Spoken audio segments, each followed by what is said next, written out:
Hello, and thanks for joining us for another episode of The Director's Cut, brought to you by the Directors Guild of America, where each episode we bring you a fresh and insightful interview featuring one of the film industry's top directors, conducted by one of their peers. You can subscribe to our podcast on Google Play Music, iTunes, Stitcher, or on our SoundCloud page at soundcloud.com/thedirectorscut. And if you're enjoying The Director's Cut, please take a moment to like, share, or comment. We love hearing your feedback.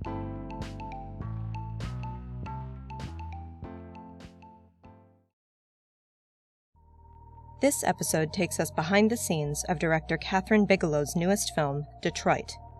Based on the Algiers motel incident of 1967, the film recounts what happens when misconduct by those charged with upholding the law resulted in the beating of several innocent civilians and the deaths of 3 unarmed men. In addition to Detroit, Ms. Bigelow's credits include the feature films K-19 The Widowmaker, The Weight of Water, Strange Days, Point Break, Blue Steel, Near Dark, and The Loveless, the movie for television The Miraculous Year, episodes of the television series Karen Cisco and Homicide: Life on the Street, and an episode of the miniseries Wild Palms. She was nominated for a DGA award for her direction of the feature Zero Dark 30, and made history as the first woman to win both the Oscar and the DGA award for Outstanding Directorial Achievement in Feature Film for The Hurt Locker. After a recent screening of the film at the DGA Theater in Los Angeles, Ms. Bigelow discussed the making of Detroit with DGA past president Paris Barclay. During their Q&A, Ms. Bigelow discusses her conversations with the survivors of the Algiers motel incident portrayed in the film, how she chose to portray the persistent violence throughout the story, and her decision to shoot chronologically without informing the actors of their characters' fates.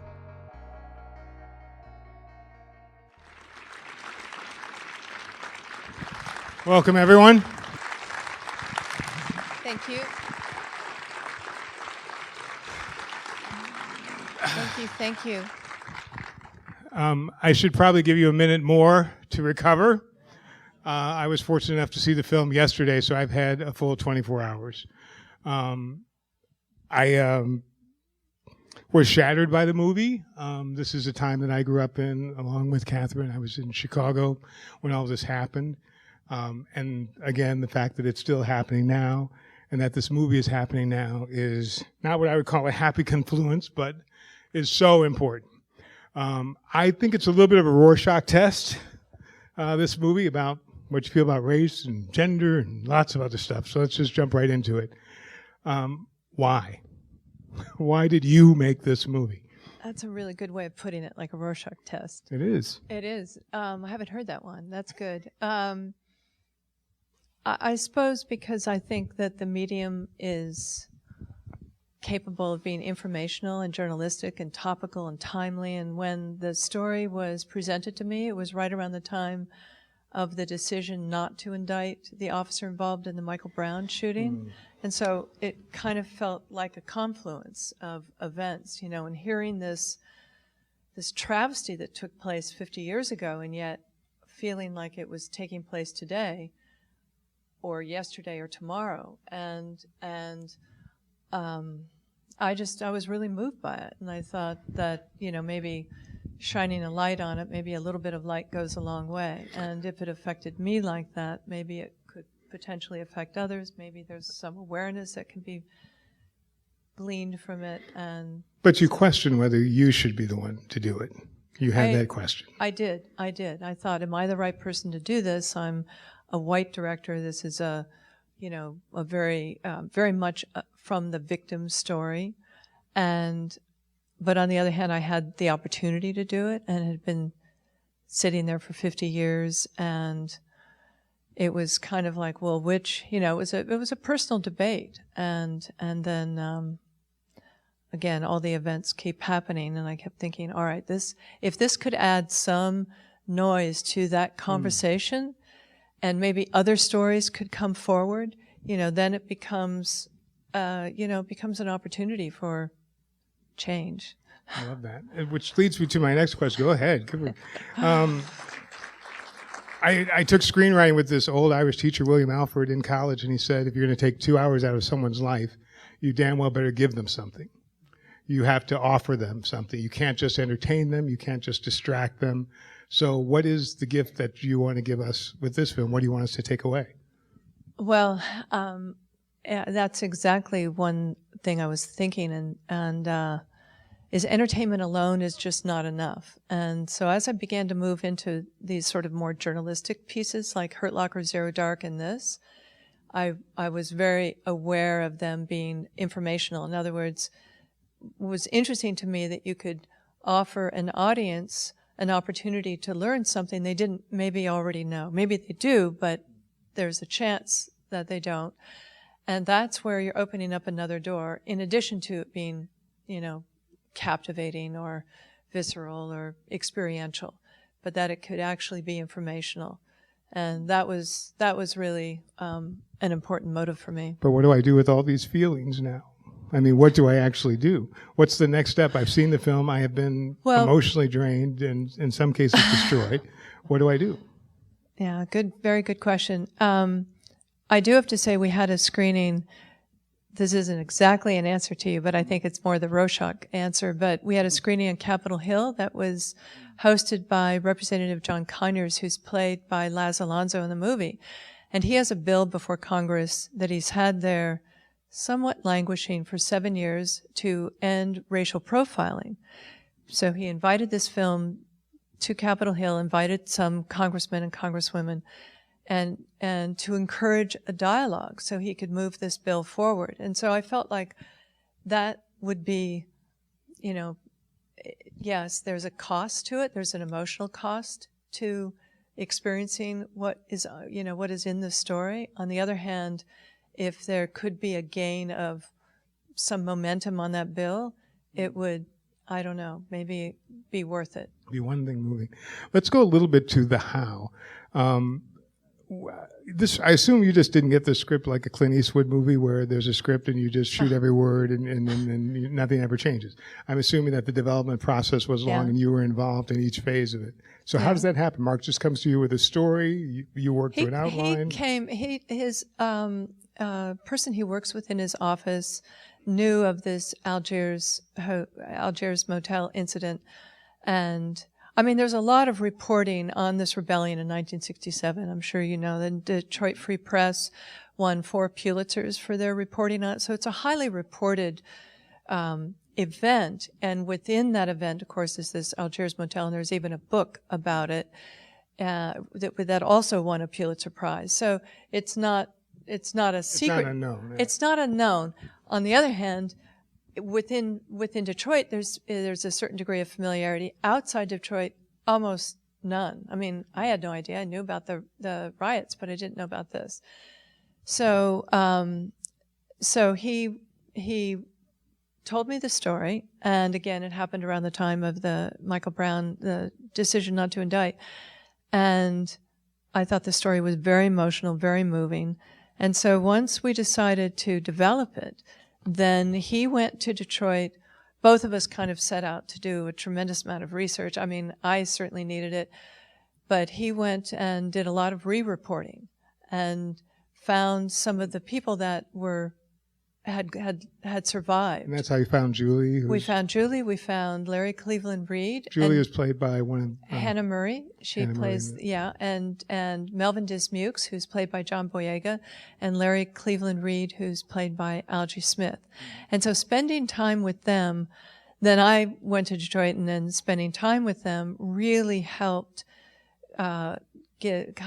galvanize the specificity in the script, like just all the beautiful details that like spending time with the person who'd actually experienced it, like Julie putting her hand over Karen's hand on the wall, and just important details, but also Melvin walking through from stem to stern, like hearing the muzzle flash, seeing the muzzle flash, hearing the gun report, going from the grocery store to this building, coming in the back door while the National Guard detail is coming in the front, and walking through the kitchen and then through the common space. I mean, I tried to be as accurate as I possibly could.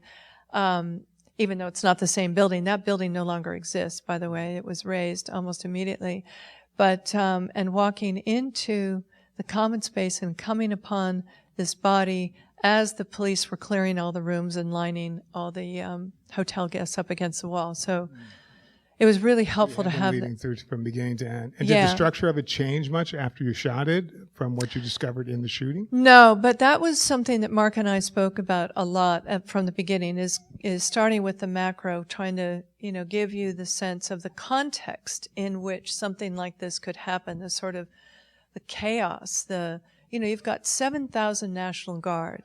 I mean, obviously the governor, Romney, as you see him in the movie, was terrified, or somebody was terrified of something. I mean, to bring in 7,000 National Guard, you also had 101st Airborne, and you had state police, of course, and Detroit City Police. But so starting with the canvas that was so ginormous, and then winnowing it down, beginning to identify these characters and not knowing, I mean, it's I think a kind of a wonderful structure, but it might make people a little bit uneasy. You don't know who, in fact, you're emotionally going to invest in. And just like life, you don't know, in a way, who's going to live or die. And so that ensemble gets, that narrows down, telescopes until you're finally with Larry Reed. Yeah, which is awesome. And also I've discovered from doing a little bit of research that you also didn't necessarily tell the actors what was going to happen to them. So some of them didn't even know their fate when they actually arrived on the set because...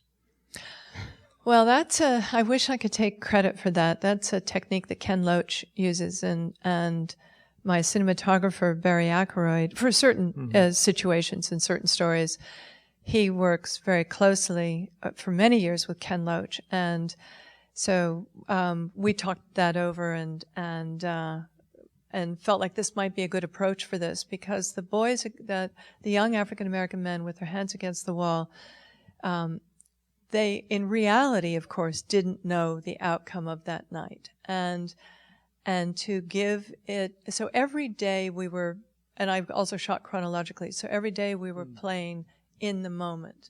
And it definitely lent a kind of organic tension that I'm not sure if you know the outcome. Would it be the same? Maybe. But there was... Maybe not. But maybe not. And at the risk of not, I don't know, there was a very kind of, I also kept the set very fluid. It was all lit. And there was a lot of movement. Cameras were constantly moving. Actors were constantly moving. They could work through pages and pages without having to cut. So there was an organic fluidity to it. But how did you keep the actors safe? How did they feel safe enough? Because this, I understand, took 3 weeks to do that 45-minute sequence in the hotel lobby, which seemed to be quite stressful for them. I did step out of it for a second and think, as a director, how do I keep these young actors from just breaking down and yet at the same time continue to keep the performance at the level you did? I don't know. That was the single biggest challenge of the film, and I try to create a lot of trust, and that comes really in the audition phase when I do a lot of improvisation. We actually don't use a script early on. I create situations that replicate the script, and so in doing that, I think there's a fair amount of trust that's developed. I get to know these people. They get to know me.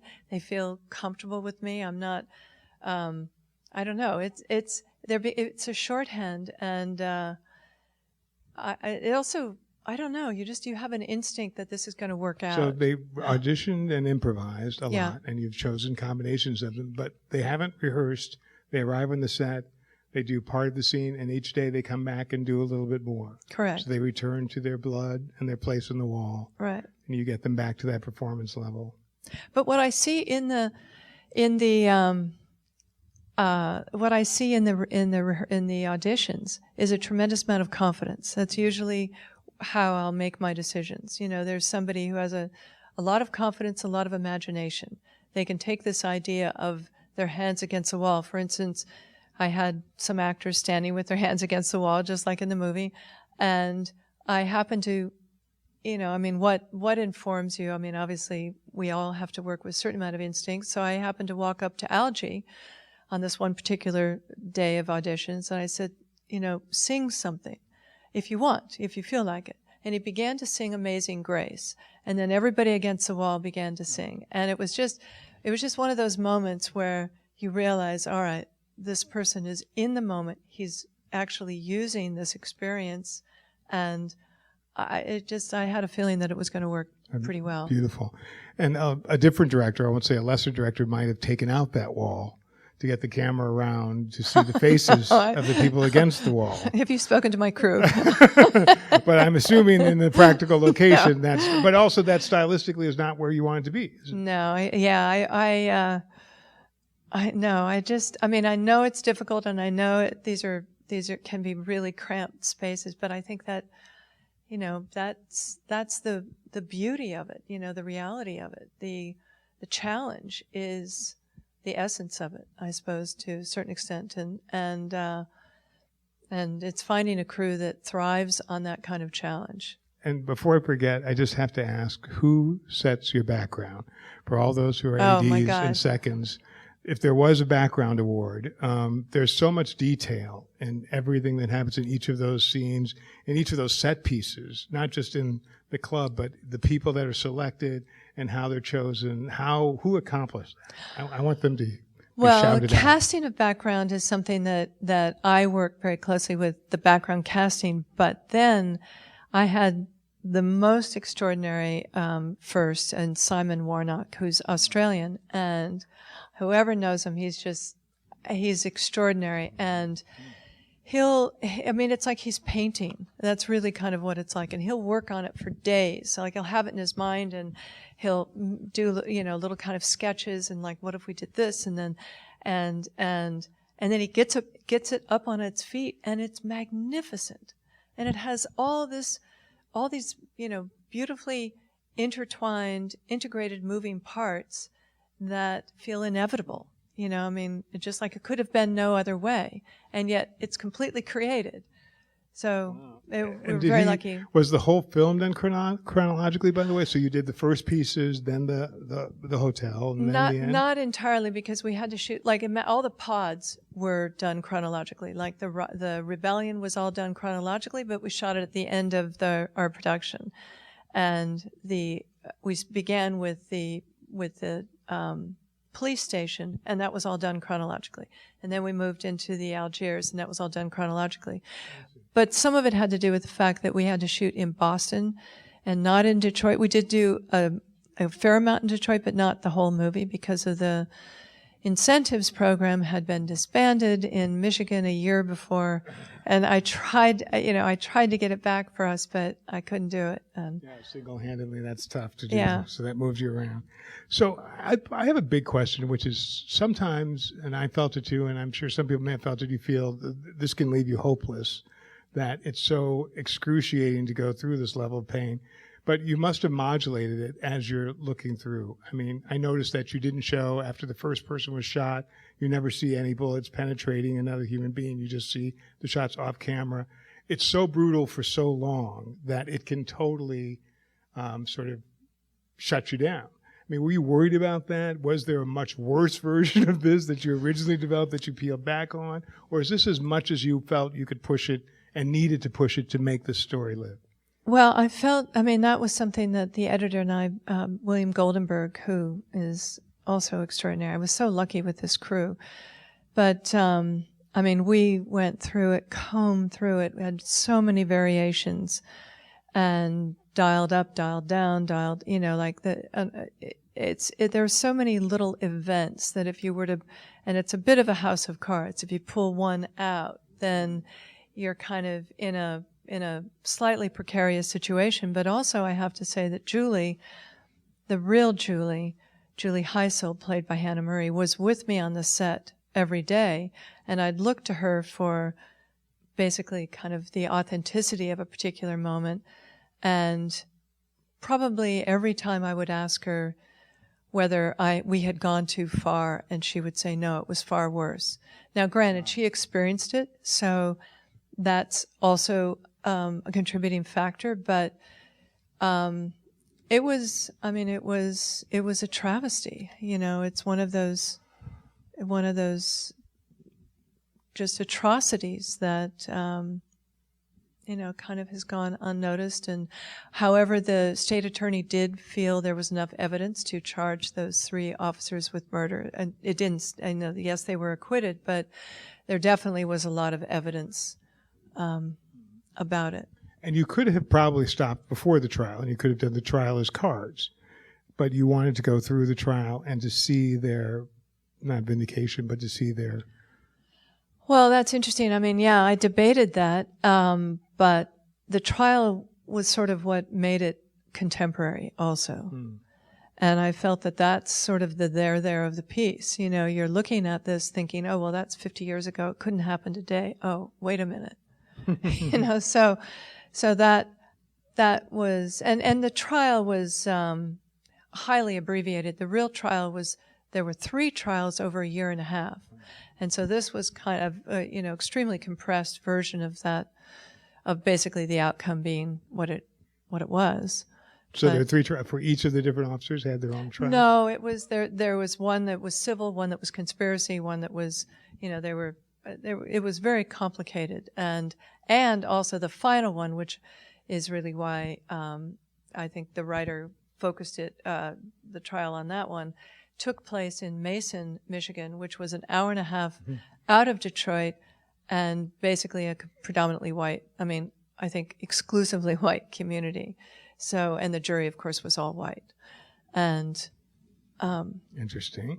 And then the music, just wanted to talk a little bit about it because I only have a couple minutes, but the music also has a different through line. And because it starts with the song and with the, a little bit of the Motown and the hopefulness of it, and then it disappears. Except for occasionally you'll hear a needle drop in the background, and then it comes back as the gospel music in the end. Was that always just you're thinking, this is my structure, I'm going to get back to that sound? Was that a hope that there would be some sort of periodic, not uplift, but some sort of period to the movie with that gospel sound of the... Well, that, I have to say, is relegated by fact.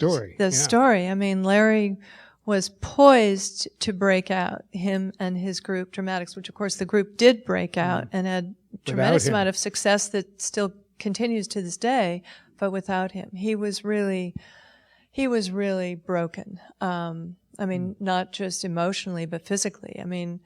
He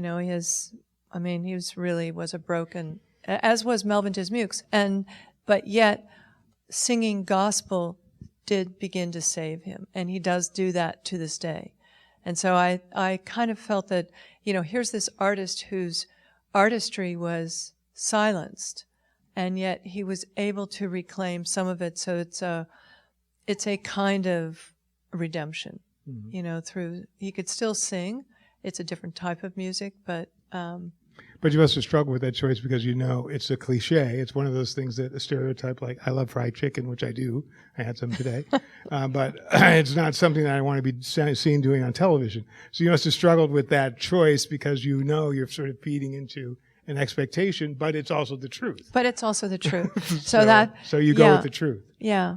That was my parameter always. If this happened, or if the autopsy report dictated such, or if the court transcripts gave me a cadence and a sense of the dialogue and the voice of the particular individual, then that was sort of what dictated.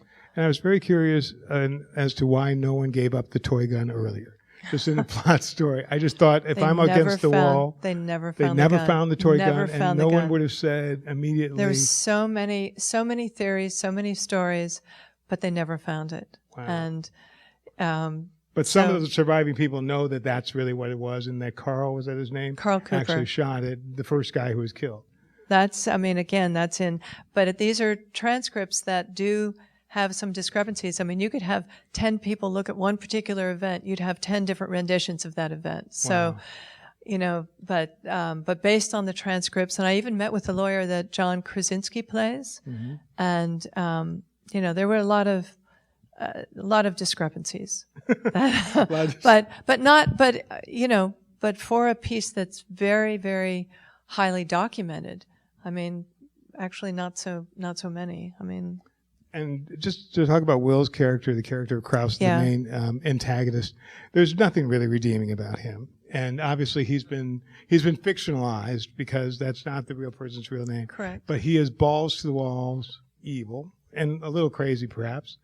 And I'm wondering, why did you make that choice to make him so strikingly that dimensional? I mean, just that absolutely without, Well, was that just everything we knew about the character was that way? Certainly a lot that we knew about the character, but at the same time, again, when you're looking at the court transcripts, you're looking at descriptions, you're looking at renditions of events, you're basing it, to a certain extent, as much as you can on that. And then also, it's so interesting when, Will Poulter's such a talented actor, and British on top of it. And British on top of it, which he was extremely irritating. He kept in that accent day and night. We didn't. There were members of the crew that when finally at the wrap party he spoke, with an English accent. They're like, "Who are you?" But that kind of systemic racism. What was interesting for Will is, it's almost like a silent metastasis. You don't. He doesn't know that he's this person, In other words, that's sort of what informed Will's performance, is how you handle a situation like this. We look at it and are appalled and just devastated by it.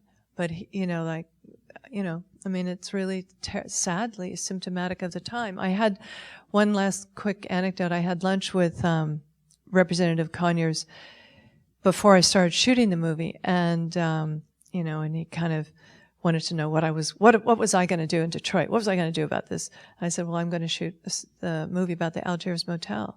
And he got silent and he looked at me, and he said, that was an execution. I said, I know. So it's still tough history. And John Boyega I just wanted to talk about also, because he was at a screening last night, the screen when I saw the movie, and he talked about his happiness with meeting the real Mr. what's his Melvin Dismius. Melvin, and how passive he found him to be, which made his job more challenging. And I thought that was very, very interesting, because it is a very restrained performance. I happen to think it's very effective in kind of an early Denzel way, but it isn't flashy. But it's still demanding, and he sort of becomes the surrogate for us to see into the world. Right. How was that shaped with him? Because he's an actor who's going to be at a different level, the level of Mackie and Will and those people.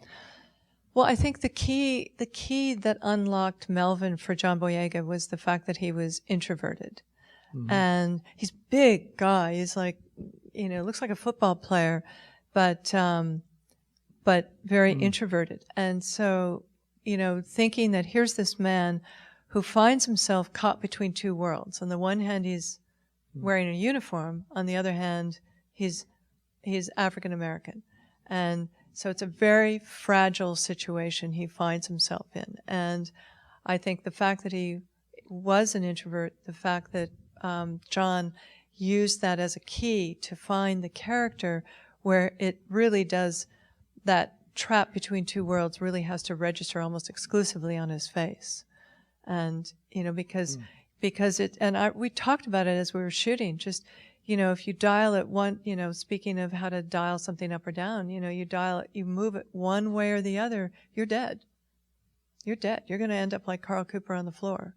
And so, but yet he had this feeling, and Melvin said this to me as well, that he felt that just by being there, that he could help, he could help these boys. Yeah. And so, so anyway, there was a kind of fragile balance that John then incorporated and I think executed beautifully. And then just my last question, have you found in the few screens you've had a difference in how a black audience responds to this and a white audience? I don't think I think it's been a very emotional response, kind of across the board. But what's been really gratifying is some of these Q&As, some of the people come up to me and say, what if I want to do, black or white, if I want to do something, how can I get involved? How can I, they want to become active. And I mentioned some organizations that I think are really terrific, but that's been really, really gratifying. Wow. And so just in closing, I just want to thank Dr. Bigelow for once again proving that making a film is about making a film. And being a filmmaker is about telling the story you care about. Thank you so much. Thank you. Thank you for coming. Thank you. Thanks for listening to another DGA Q&A. You can check out past episodes of The Director's Cut wherever you listen to podcasts, or on our website at dga.org/podcast. Also, if you haven't already, be sure to subscribe so you won't miss an episode. If you're enjoying the podcast, please like, share, and leave us a review. We'd love to hear your feedback.